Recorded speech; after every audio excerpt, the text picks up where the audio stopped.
A continuación, compartimos un extracto de la clase del doctor en Derecho Penal y Procesal, Felipe Rodríguez Moreno, desarrollada en el marco del Diplomado sobre Crimen Transnacional Organizado y otras formas de criminalidad desarrollado por la Organización de Estados Americanos, OEA, y la Pontificia Universidad Católica del Ecuador. La imagen, voz y contenido de este video son de uso exclusivo para los participantes del curso y no deberán ser reproducidos, distribuidos o utilizados por terceros ajenos sin autorización del autor.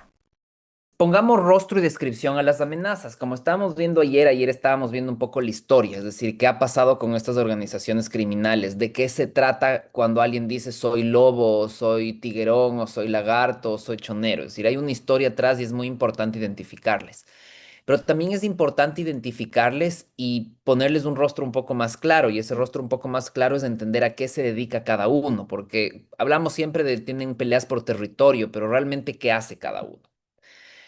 Para eso y para poder tener claridad, tengo este cuadro les va a permitir un poco entender quién es quién en todo este esquema, ¿ya? Entonces, tenemos primero la organización de los choneros. Como ustedes pueden ver aquí, sí tienen un símbolo que es 100% choneros, de hecho ese es el logo que tienen y muchos de ellos tienen ese tatuaje. Pero no nos podemos confiar porque ya habrán visto mientras manejan que hay gente que en su auto dice tienen un 100% chonero. No necesariamente son choneros, solo son choneros orgullosos de ser de Chone. Eso no quiere decir que son choneros. Pero existe un logo y eso creo que es importante entenderlo. ¿Quién es el líder actual? José Adolfo Macías, que a todos le conocemos como Fito. Como ustedes saben, prófugo al inicio del gobierno de Noboa, se escapó. Yo creo que en algún momento caerá o en algún momento lo matarán. Seguramente así termina esta gente. Pero es importante tenerle claro. La organización es una organización de tipo jerarquizada, estructurada bajo comandos en territorio, es decir, trabajan en varios territorios con comandos. Sus delitos principales son narcotráfico, extorsión, sicariato y lavado de activos. Están estructurados a través de grupos armados. ¿Y cuáles son sus grupos armados? Los Águilas, los Fatales, los R7 y los Gángsters. Esto es importante porque muchas veces ustedes ven o hablan de los R7, de los Águilas, por ejemplo, pero no se trata nada más y nada menos que de los mismos choneros. Cuando ustedes no se dejen confundir, porque yo he escuchado a veces decir, estos son de la organización Águilas, enemigos de los choneros. Falso, los Águilas son el grupo armado de los choneros, ¿ya? Pertenecen a los mismos y así se llaman sus facciones. Pero obviamente podría ser que en algún momento se terminen separando, y así como pasó con los tiguerones, por ejemplo, que terminen siendo grupos distintos. ¿Con qué alianzas internacionales trabajan? Esto también es importante porque no todos trabajan con las mismas organizaciones internacionales. Y esto les sirve sobre todo a los fiscales. ¿Para qué? Cuando ustedes, por ejemplo, estén investigando la línea, me pongo a pensar, de los choneros, no investiguen al mismo tiempo al cartel Jalisco Nueva Generación porque van a tener un margen de mega error. Los choneros tienen alianzas con el cartel de Sinaloa, con el Clan del Golfo, que son se conocen también como autodefensas gaitanistas, y con las redes balcánicas. Entonces, esos van a ser las redes internacionales que ustedes van a tener ahí. ¿Dónde están principalmente? Digo principalmente, están principalmente en Esmeraldas, en Santo Domingo, en Manabí, en Guayas, Santa Elena, El Oro, Loja, Suay, Cotopaxi, Cañar, Los Ríos y por supuesto Pichincha, porque en Pichincha estamos siempre comodísimos, ¿no? Creemos que solo en la costa se matan, pero cada vez tenemos más de esos casos aquí. Luego tenemos a los Tiguerones, también tienen su logo y su líder es William Alcibre Bautista, alias del Negro Willy, que no sé si vieron, no sé si ya ahí se han de saber los jueces de la Corte Nacional, no sé si ya llegaron a extraditar, pero había sido capturado en España. Em, es una organización también de tipo jerárquica bajo la doctrina o doctrina de tipo paramilitar. Los delitos, narcotráfico, extorsión, sicariato, tráfico de armas, estructuras armadas no aplica. ¿Por qué? Porque no tienen segmentos, ellos mismos son los violentos, pero no tienen brazos armados de delincuencia. ¿Con quién tienen alianzas? Esto es importante porque, como ven, cada uno ha ido haciendo alianzas con distintos grupos criminales, con el Frente de Oliver Sinesterra, que se nos hizo famoso en el Ecuador por el secuestro de los tres periodistas del comercio, con redes balcánicas, igual, como ven, los albaneses están metidos en todo, Cartel de Jalisco Nueva Generación. Y principalmente están en Esmeraldas, Guayas, Manabí, Pichincha, es decir, tienen menos capacidad de incidencia de la que lo tienen los choneros. Y luego, perdón, ahí me estaba pasando, tenemos Déjenme solo ver que no logro mover esto. La Organización de los Lobos, que también tienen su logo. Wilmer Chavarría o alias Pipo sería, hasta que hice la investigación, el líder. Es una organización de tipos de subcomandos en territorio, muy parecido a la de los choneros. Se dedican al narcotráfico, a la minería ilegal. Esto es importante porque estos personajes son extremadamente poderosos en la minería ilegal, el tráfico de armas, la extorsión y el sicariato. Y les voy a contar un poco cómo funciona. Me voy a parar un ratito ahí antes de seguir en el tema de la minería ilegal. Yo, eso es una de las cosas que contra mi voluntad más he aprendido y más sé.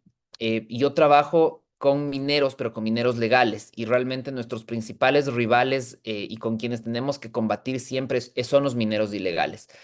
Yo les cuento, tengo una división de mi oficina que se dedica única y exclusivamente a combatir antimineros.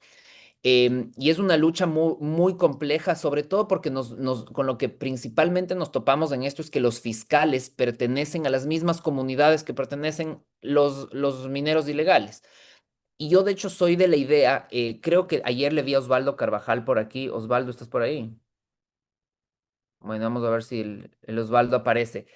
Por ejemplo, los fiscales de delitos ambientales, yo creo que fue una idea muy acertada de Diana Salazar en llevárselos a Quito. ¿Por qué? Porque los delitos ambientales que normalmente lo cometen los mineros ilegales empezaron a generar que tengamos un problema, o que el fiscal tenga miedo de actuar porque vive al lado del minero ilegal, o que sea de la misma comunidad o de la misma familia. Entonces, si bien la jurisdicción no va a cambiar a menos que ya sea un caso específico de minería ilegal, y obviamente los jueces anticorrupción lo van a conocer.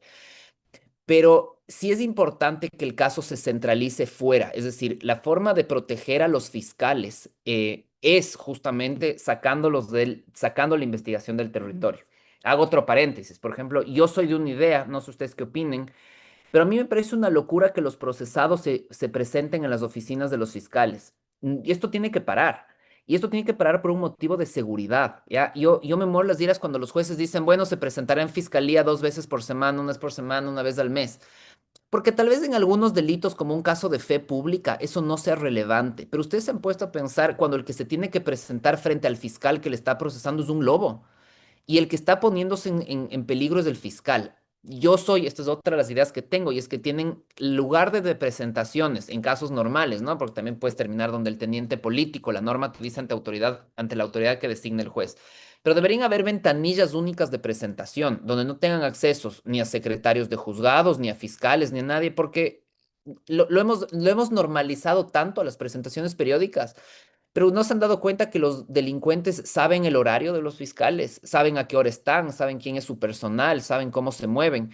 Es decir, les estamos abriendo la puerta a tener acceso a los fiscales. Entonces, esto es otra cosa. De hecho, les digo a los jueces que están aquí, esto es sugerencia mío, por ejemplo, los que les hacen presentarse en el Complejo Judicial Norte, no tienen contacto con el juez, no les hagan presentarse en fiscalía, no les pongan en ese riesgo a los jueces, no nos acostumbremos a mandarles al matadero a los fiscales. Y les hablaba de la minería ilegal porque obviamente es un problema. Yo los conozco cómo funcionan, conozco cómo intimidan, pero les voy a contar datos que estarían interesantes, así les voy a lanzar noticias crímenes en esta clase, pero creo que es importante entender.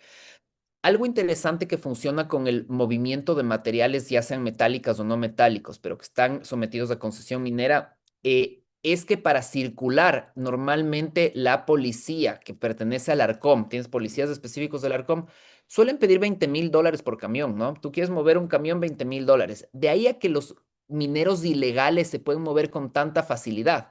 ¿Por qué? Porque es un negociado enorme el tema del Arcom. Y esto, cuéntenles a los del Arcom que yo he dicho esto porque a mí me mata. Hay gente buena como en todo, pero realmente empezamos a ver este problema como al minero legal le piden toda la documentación, le paran durante horas. Es realmente un lío lograr salir con el camión.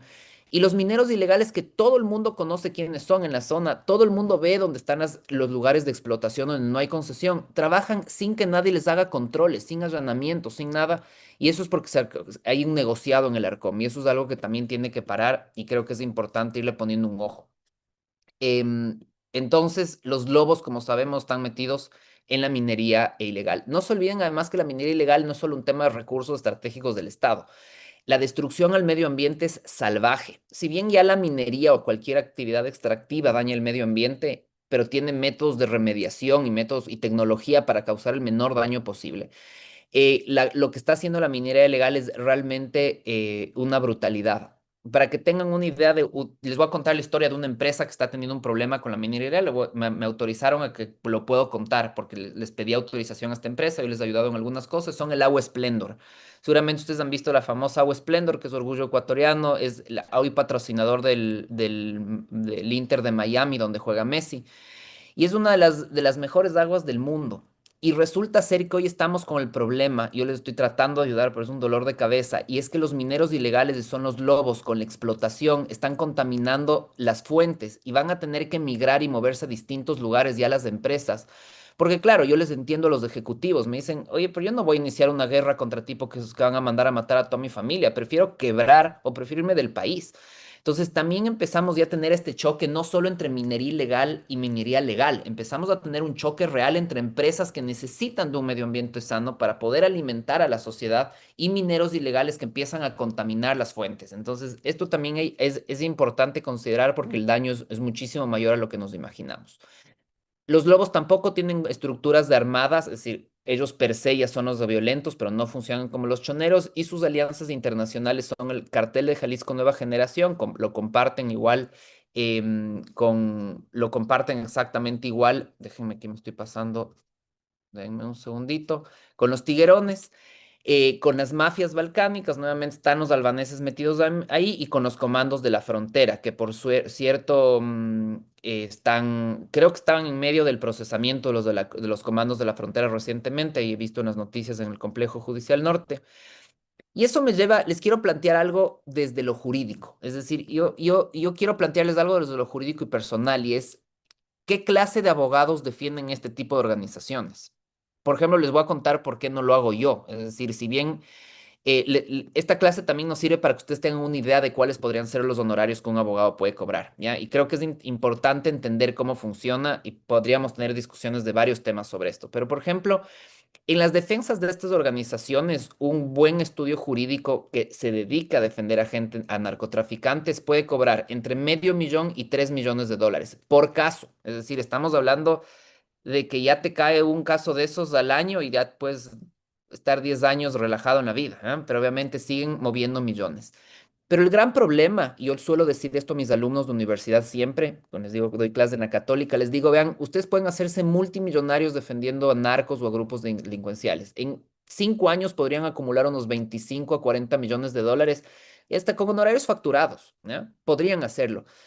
Pero tienen que pensar en dos cosas esenciales. El primero es que van a vivir con una mira láser en la frente el resto de su vida, ustedes y su familia. Porque el narco no va a aceptar perder, el lobo no va a aceptar perder. Yo gano casos y pierdo casos, es parte de la vida. Nunca le crean al abogado que dice que gana todo. Si gana todo, duden. No, nadie puede ganarlo todo en la vida. Yo también pierdo.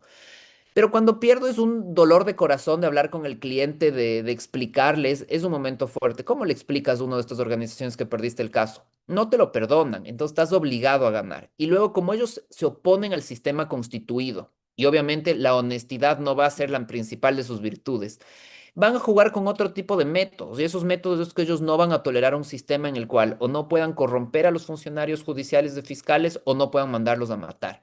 Entonces, el momento que uno acepta el primer caso, la primera defensa a un narco le pasa a pertenecer al narco. Pero quiero irme más allá. El primer fiscal que se atreve a venderse a un narco pasa a pertenecerle al narco. O sea, no va a ser su primer caso. Es que solo lo voy a hacer una vececita, nada de una vececita. Ya tienes dueño. Y lo mismo va a pasar con los jueces, ¿ya? Porque esta información se riega. Entonces, es un mundo que hay que combatirlo con frontalidad, evitando las tentaciones y sabiendo que te vas a morir en algún momento. De ahí les cuento otra anécdota, porque creo que esta clase nos sirve también para las anécdotas, pero quiero que ustedes se den cuenta cómo desde nuestra lógica, la mayoría de ustedes les conozco y sé que van a coincidir conmigo, no hay nada más lindo en la vida que llegar a la casa, estar tranquilo, y yo, por ejemplo, que no tengo seguridad, yo les veo, por ejemplo, a los del Unidad que andan ahí con seguridad, debe ser una incomodidad brutal, porque al final te quitan privacidad. Pero les voy a contar una anécdota de Harrison Salcedo. Creo que es una anécdota que le puedo contar porque no va a poder reclamármelo. Lo digo en broma y no en broma, pero no lo va a poder reclamar. Pero les voy a contar una anécdota de Harrison Salcedo, real. Em, y es que hace muchos años, bueno, un poco antes de que muera en realidad, yo tuve una conversación con él porque él denunció a un cliente mío, él estaba de hecho con un grupo antiminero y los antimineros denunciaron al minero legal. Entonces teníamos un caso. Y yo ya había visto su TikTok. Yo veía en el TikTok cómo contaban billetes de $100, hacía bromas de ¿qué estás haciendo? Estoy lavando, prostitutas, armas de fuego. Es decir, todo lo que vimos, creo que casi todos en su TikTok en algún momento, yo lo vi antes de que lo maten. Y le pregunté, le dije, oye, no me quería, no nos queríamos mutuamente. Le digo, he visto tus redes, ¿no te da miedo morirte? Es decir, ¿no sientes que te estás exponiendo demasiado? Y me dio una respuesta que me ubicó en el mundo, o sea, me hizo entender que yo soy el ingenuo en la humanidad y me respondió algo interesante y me preguntó mi edad y yo en ese momento creo que tenía 34 años. Y se rió y me dijo, yo tengo como 250 años. Le dije, ¿cómo tienes 250 años? Y su respuesta fue, mira, me dice, yo me he acostado con más mujeres de lo que se puede acostar tú y todos tus compañeros de colegio en una sola vida. He consumido todas las drogas del mundo y no me he muerto. He disparado todas las veces que ningún policía ha disparado. Yo he vivido 20 vidas. Y si me muero mañana, me habré muerto viviendo 20 vidas. ¿Tú qué? ¿Te vas a morir de viejo viviendo una sola? Y claro, cuando uno empieza a pensar, nosotros estamos pensando en los que quieran, los que sean padres o no lo sean, pero estamos pensando en ser papás, en jubilarnos un día, en, no sé, en tener una casa de campo con chimenea, es decir, estamos pensando en otro tipo de vida.